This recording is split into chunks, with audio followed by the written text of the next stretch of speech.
All right, here we go. Let's talk a little more practice organization. Here to talk about how to handle our pitchers during the season. This could apply certainly to high school, middle school, to some degree, maybe your rec ball during the week in the summer, and even all the way down to little league. Maybe not this exact same sheet, but the basic concept is what I want to share with you guys.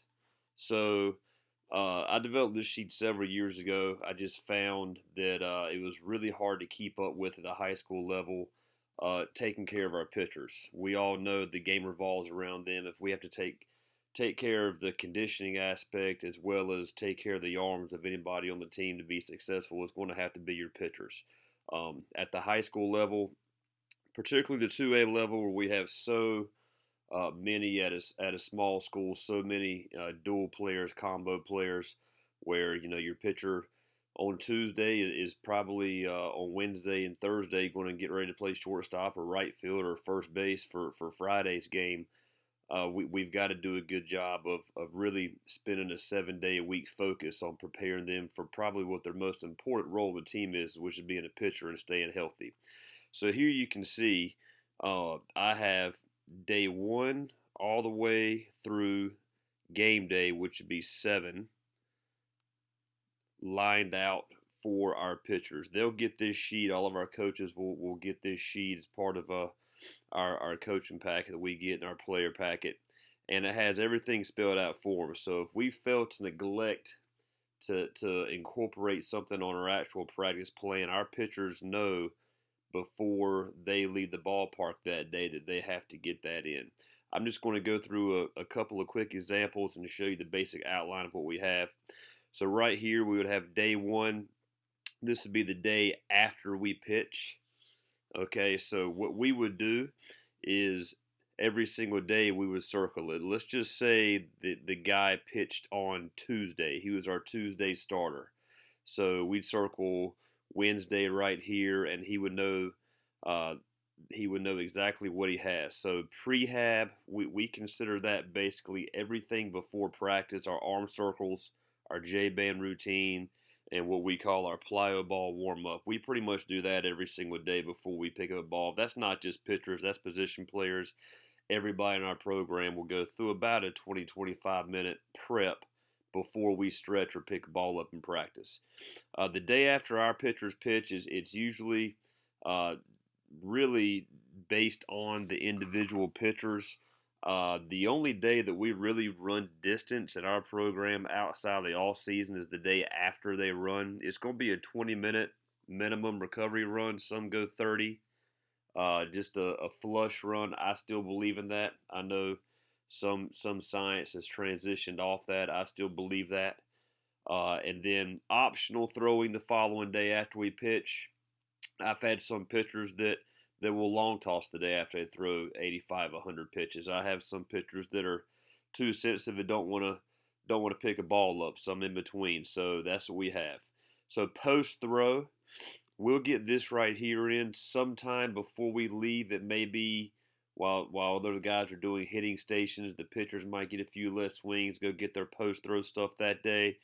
We get into the negative reverse throws. We get into the trampolines, the body blades, that kind of thing. And then conditioning, we're fortunate in our program that just about every one of our pitchers and players are in a physical fitness class that I'm the teacher of. So I'll see them an hour and a half during the day. So we get most of our conditioning as far as our abs and our arm work in there. And then rehab, that's at the very end. We still believe in ice. I know a lot of people don't.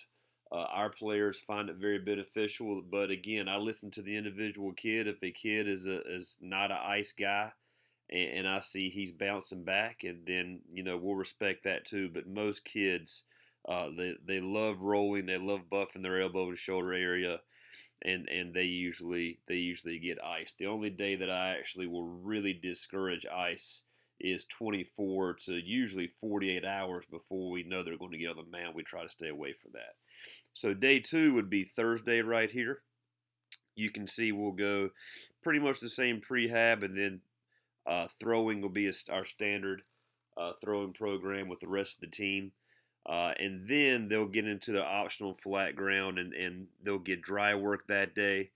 So we have a drill series that we'll go through, and usually during the season, we'll get that 1 day a week. During the off season, it's more like 2 or 3 to get the mechanics ingrained in our body and our mind. So, and then you can see the conditioning and the rehab, and then it just goes on down. So Thursday, Friday, you can see the red on here is going to be any kind of actual pitching, throwing drills or bullpens or flat grounds. Right here, the third day, so that would be the third day after they pitched. They get a curveball routine. Now, if they threw on Tuesday, that would be Friday. If we're playing, hopefully we can get our curveball routine maybe before we play that night. As part of our pregame throwing, they can have a little bit of a side session. It takes 5 minutes. It's not long.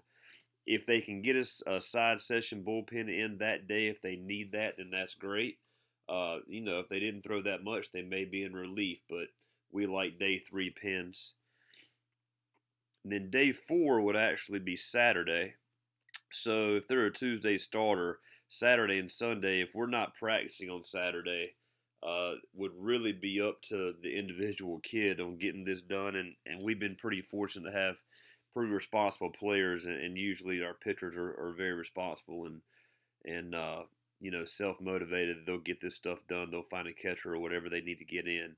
So you can see all the stuff we'll do here. We'll add heavy ball. We'll do what I call compression throws to gain some velocity and prep for that day 7 coming up soon here, which is going to be game day. So there would be day 5, and then I'll scroll down here to day 6. Again, day before you start, this will basic outline, the skeleton will remain the same. It's really different for every kid.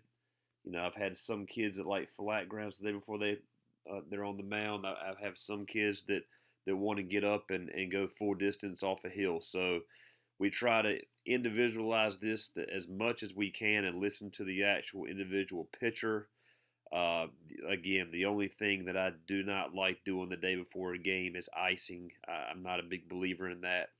And then you can see game day in red right there.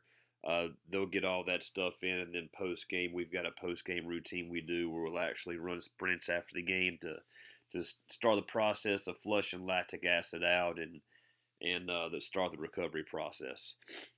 So that is the basic skeleton of our